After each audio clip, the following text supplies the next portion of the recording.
Officially welcome everyone to the Coaching to Flourish podcast. I am your host, John Andrew Williams. Today I have Joeli here, and who is a participant in the, which program did you take? I took Wellness 1.0. Okay. So took the wellness course, graduated. Ashley raves about you.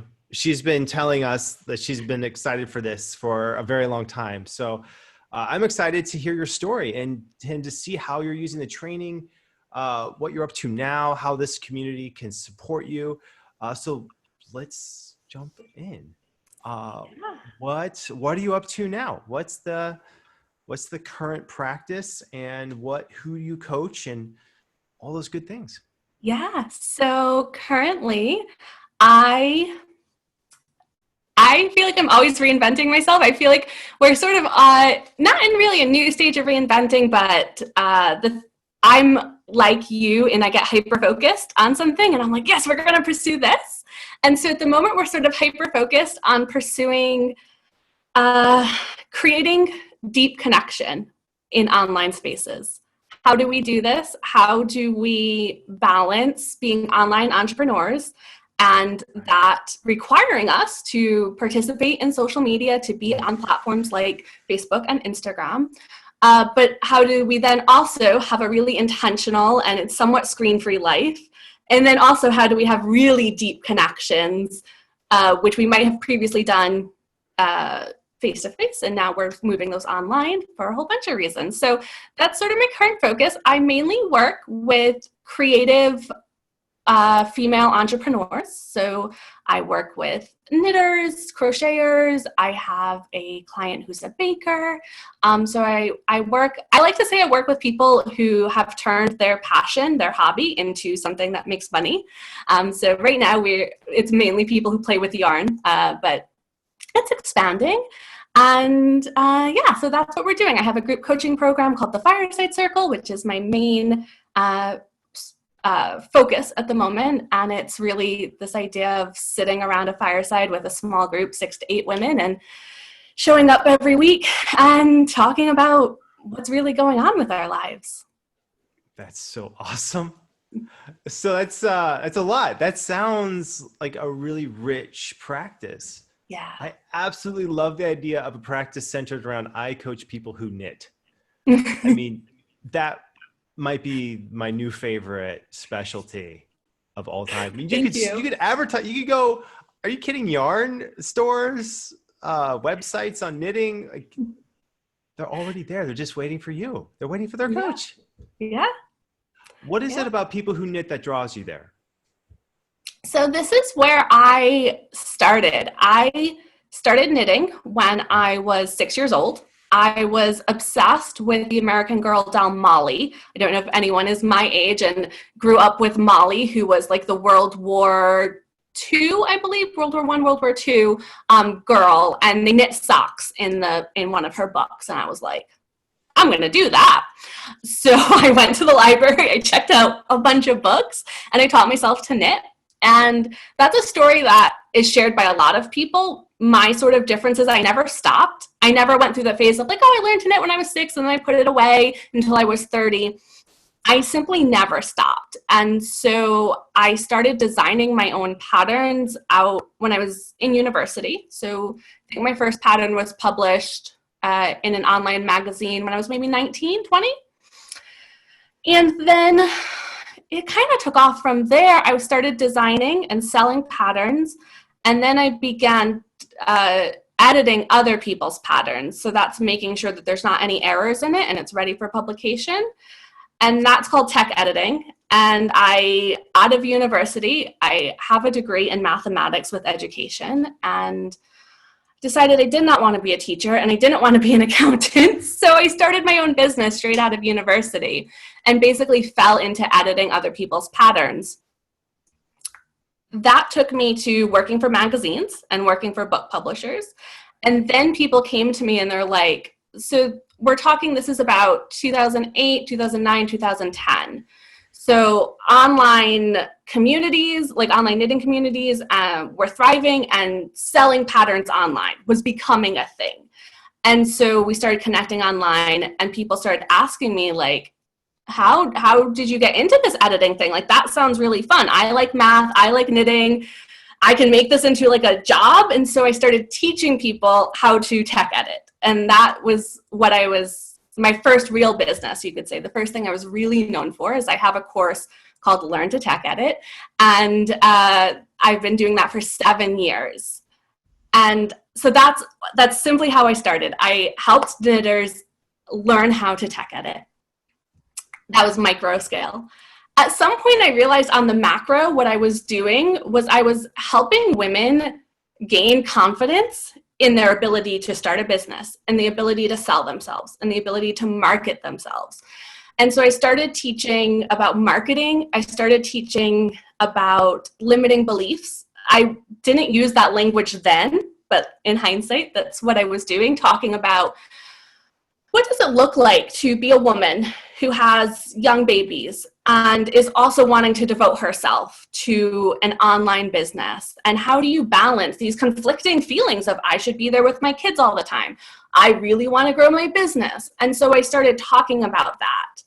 And then at some point I Googled therapy for business owners. Like, I was like, there has to be, we have so many issues of like, I don't know how to sell myself. Can I sell myself? Can I, promote, talk about this? Like, so much is in the mind when it comes to business.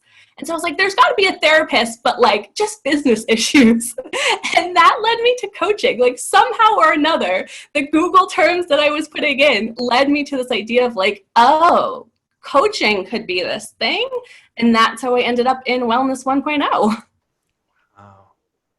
That's that's a journey. So what, I'm so fascinated by this editing thing. Mm-hmm. So it's almost, you have to have so much confidence to go, oh, okay, this is the error in what an expert has done. Yeah. How many errors do you catch usually in a pattern? Anywhere. I mean, in a good pattern, you might have 5 substantial errors, like things that are like critical errors, I'd call them, where you just simply can't make that pattern. Sometimes you get a pattern with 1 or 2. Sometimes you get a pattern with 20. It really is a whole variety of errors that come to you, but it's extremely rare that you'll get sent a pattern that has no errors. So yeah, it's definitely like a needed role that sometimes people think like, oh, I'm just making a scarf. Like, how could there be errors? No, there's always things that get missed. So I'm fascinated by this. How does this parallel real life? Like, from your perspective, what's the closest parallel to, if we were to apply this to a life, what would it be? The closest parallel for a tech editor? Right. Like, or in your life, like, what do you see in society that needs tech edited, or and if you're working with a client and you're trying to tech edit a life, what do you see, or like, I'm just curious about the parallels between these two. Yeah, that's really interesting.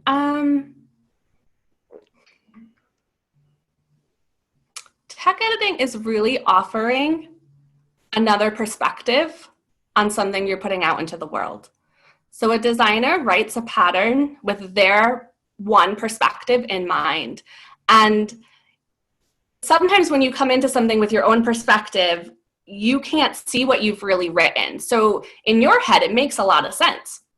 You're like, these numbers add up, but you become really blind. It's interesting to me how blind you become to simple things like you typed 24 and you meant 42.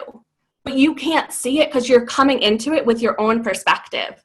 A tech editor brings that fresh pair of eyes. They bring that new perspective of someone who's never seen what you're putting out into the world. And they're like, oh, I think you meant this. Or, this would be a lot clearer if you phrased it like this. So I think it's sort of any situation in real life where you're going ahead with filters on and you're blinding through, and a tech editor comes in and says like, hey, wait a minute, like you need to look at this with like a new lens. Right.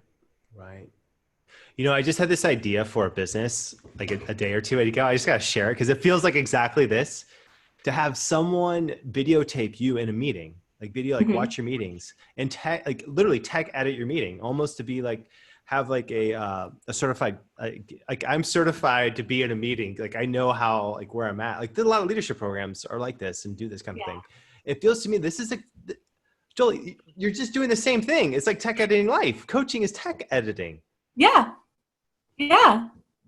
It really is.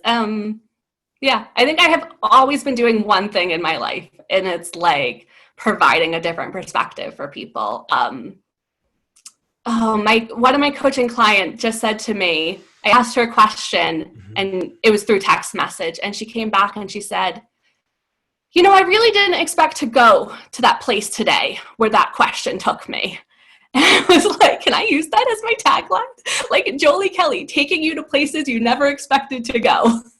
Right. I mean, it's like, it's blowing my mind hearing how clear, because I mean, these are people who are putting out, I would imagine, it's art, it's math, it's passion, it's all of it.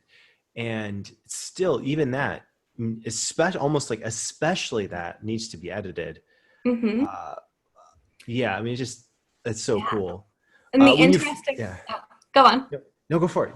I was going to say the interesting thing is I'm trying to encourage more tech editors to become coaches, because I think the next level of tech editing is to sit down with your designer for an hour and talk to them and sort of ask questions. And I use coaching concepts, so I have these two parts of me where one, I teach people how to tech edit. I still do that. And two, I coach. But even when I'm talking to tech editors, I talk to them about don't show up as an expert. Let your client, let your designer lead. Like this teaming up part of, coming to them and saying, here's the issue I see.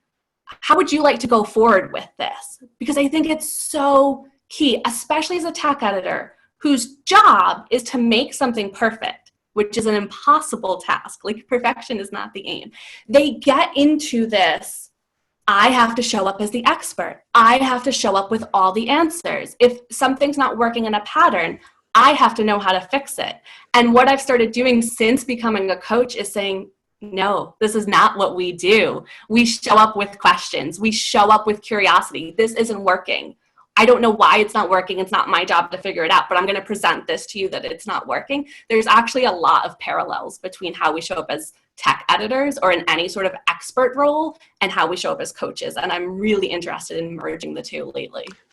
Right. It's the term I've coined for that is knowledge coaching. So you're coaching with a knowledge base that you have to share, but you still want to be a coach. How do you, because those, I mean, so there's the expert basis and then, curiosity basis. It's like, the two tectonic plates just, butting into each other and trying to figure out what's what. Where do you see, okay, so let's go back just a little bit. When you first saw life coaching, what was your first honest response to the term life coaching? I didn't, and to this day still don't love that term. Yes. Preach it. Go for it. Yeah. I feel like, well, one, it doesn't mean anything. It's two words, like life and coaching. What does it mean? Like, what do you actually do? And I also think I'm really still fighting against the idea that coaches lead a team. That's what your coach does. We're taught this from the time we're 6 or, we sign up for like T-ball, your coach leads the team. And as a coach, I don't lead. It's not my job. It's a life coach, as a wellness coach, as a mindset coach, whatever. So I really don't like the word coach. I don't like this idea that I'm like on the sidelines creating like a plan or, it's just not the right terminology that I want to use. I haven't found yet a word that I like better. I was talking about this with a business friend of mine, and I said, what I really want is a word that means I hold space for your transformation. But I don't know what that word is. Yeah. Let's, I'll go back into Latin and we'll see if we can craft one, craft. Please do. I think the English language is just lacking. Yeah. I mean, that's what they used to, that's all they used to do is go back and pick out a word from the Greek because Greek is a relatively vocabulary rich language. English is relatively vocabulary poor, except you add in all of the Greek and it becomes okay again.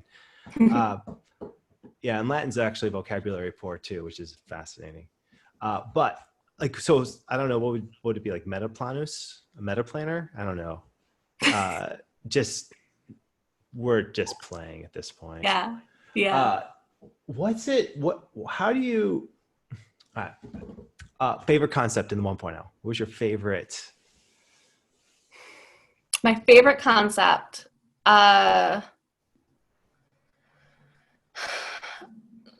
don't know if I can narrow it down to one, but one, the idea that we didn't have to show up as an expert was life-changing. Again, coming from my background, I was valedictorian, I was mathematics, I had all the answers. My sense of self depended on me having answers. So the idea that I don't have to have any answers was huge. That concept I loved. Level 2 listening was the second, like, life-altering concept, that to stop the chatter in my head and just listen was huge. And then my third concept that I use, it's so simple. I don't even know if it was in the book, but it's so simple. And I use it with all of my clients all of the time. And that's the idea of the client asks their question out loud and sits for 3 minutes in silence, and you see what comes up in those 3 minutes.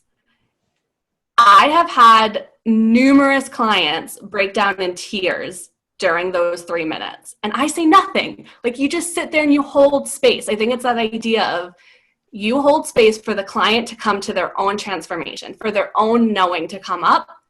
It's something that I absolutely love.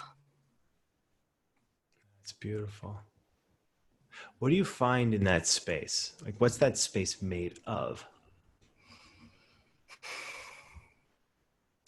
It's made of vulnerability, I feel. To sit there in silence, which is uncomfortable, possibly as the coach and mostly always for the client. The client wants to speak, the client wants to justify, the client wants to move the agenda away from vulnerable spots. So to just sit there it's so raw, I feel like, and so vulnerable, because they can't ignore anything that bubbles up. They can't distract you with a laugh, with an anecdote. I have so many clients who like to switch, like halfway through telling me something, they'll go off. They can't do any of that. So you just have raw, vulnerable emotions in that space. One of the favorite things I've read recently about time management is that it's not time management, it's really pain management. And that what people are managing when they choose to do with their time is make decisions, but the decision, can they sit with the painful part of the decision of how to, like, let's say they're doing something really hard, like, deal with QuickBooks and taxes. Can you just sit with that and continue to finish the project? Or do you feel like you have to go and get distracted? Yeah. That space feels like it's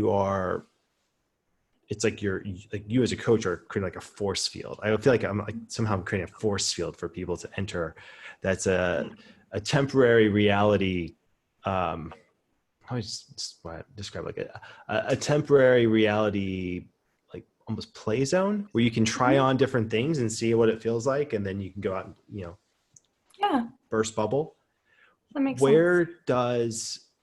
Where do you see, like, in your own growth as a coach, when you were holding that space, what did you learn about yourself, or what was fascinating of your interaction as a coach creating that space? I learned how much work I have to do in that space as a coach. I want to fidget. I want to, sometimes, like, I'll want to laugh. Like, it's so hard for me to not say anything and just observe what's going on in a human being.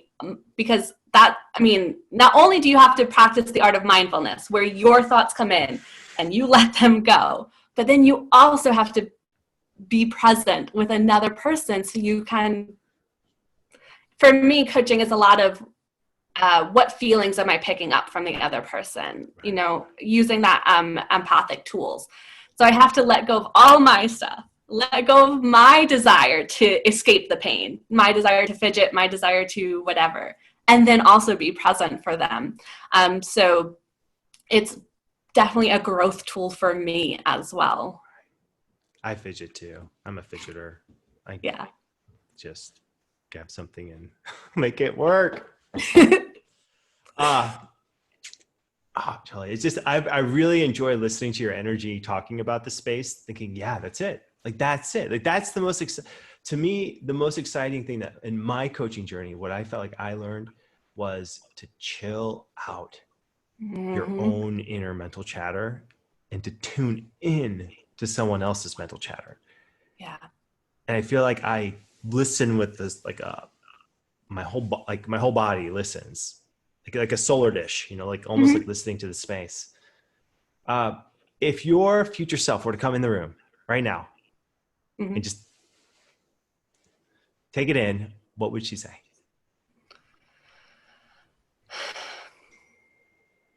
I think she would say you're on the right path. It's interesting that how you described that, because when I did future self exercise in 1.0, my future self said to me, stop holding on so tight, because I try to control everything. Like, I just, just grip everything so tight. I'll make it the way I want to make it. And she said to me, stop holding on so tight. And I think this idea of just chilling out, just letting go. I think if she came in right now, she'd say, you're on the path, like you're getting there. Not there yet. You still have work to do. Still have work to do.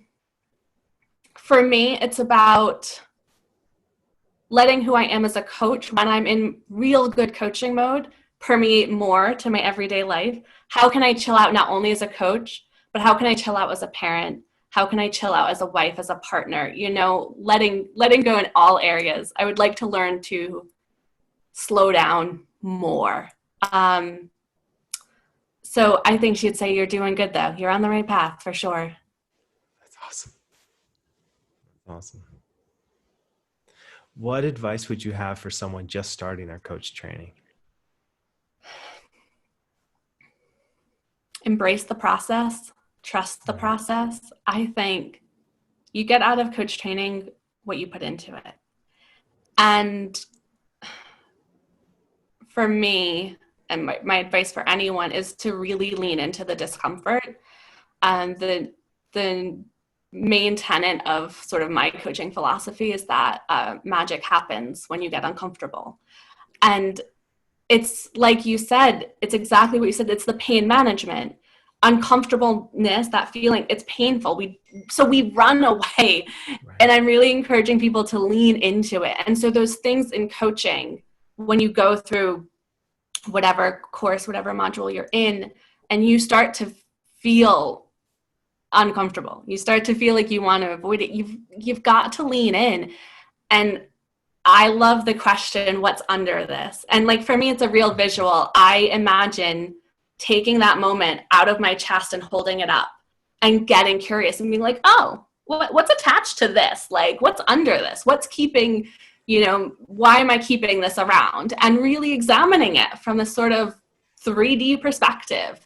It's, I think if you don't have any of those moments where you examine what causes you real discomfort, it's hard to have those moments of transformation. And there were so many moments of transformation in 1.0. I would have done 1.0 knowing what I know now, even if I wasn't going to become a coach. Like, I think 1.0 was like, I just think everyone should do it, whether they want to become a coach or not, because it was so darn impactful on my life.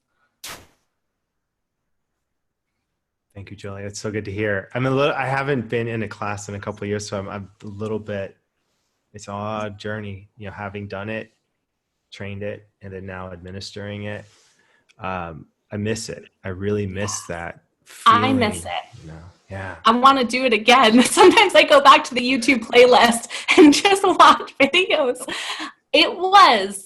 So I have been an online entrepreneur since 2008. I have done numerous classes, numerous courses. I've done courses with live elements, and inevitably I stop showing up at some point. I get bored, I get distracted. I just don't ever feel like I get fully out of them what I could. And so when I wanted to sign up for this, and I was like, I have to show up for 2 hours every week for 6 months.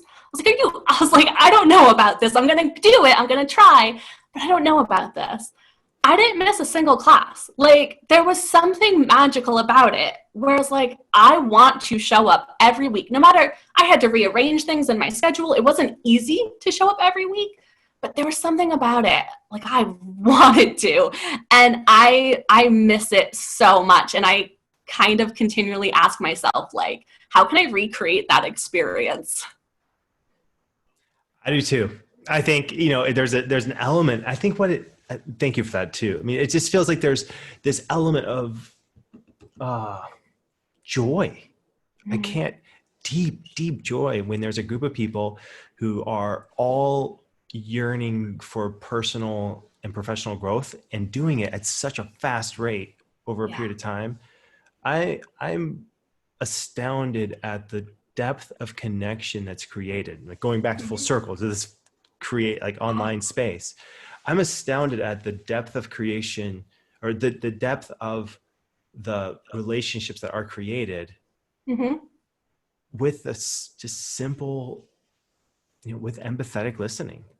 Like, it really, I feel like the world is thirsty. Like, everyone is thirsty for to be listened to empathetically. And the irony of the moment is, I feel like it's more like what the world needs, instead of more talking in some senses, it's more listening. Yeah. Empathetic listening. It's such a powerful tool, combined with a knowledge base. I really feel like, this is the future of education. This is the future of work that we're talking about. How can this community best support you? If coach training, EDU community, all the other coaches, participants, everyone listening, how can they get more of what you're doing and support your journey? So you can come to my website. So my website's joelikelly.com. So it's JOELI Kelly, KELLY.com. And I have a landing page up at the moment because I'm going through rebranding, but you can sign up to get on my wait list. I'm opening a new free community off of Facebook and off of Instagram. So this is my thing at the moment, is how can I move things off of social media? So it's going to be called The Uncomfortable Creative.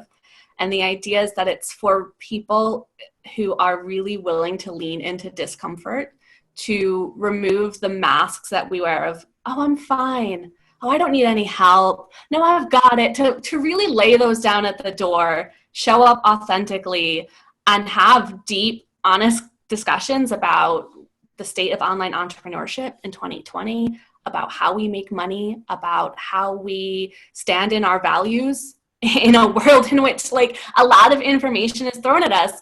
How do you stand in your values? And so if that's something that interests you, like I said, you can go to my website and sign up for the email list there, and you'll get information as we're opening doors in September is the plan. So, yeah. It's so exciting. It's so, Joeli, that's perfect. That's so perfect. And we'll have a link to it from our Coach Training EDU website, the blog as well, to catch up. Joeli, thank you. Thank you for this time, this energy, bringing all of it to this. Last words for the community, or finish this out? My last words would be, when was the last time you got really uncomfortable, and how can you get uncomfortable this week? Love it. Thank you. Thank you, everyone. Thanks for watching, listening. For those in community, just thank you for being a part of this Coach Training EDU family, and I'll see you next week.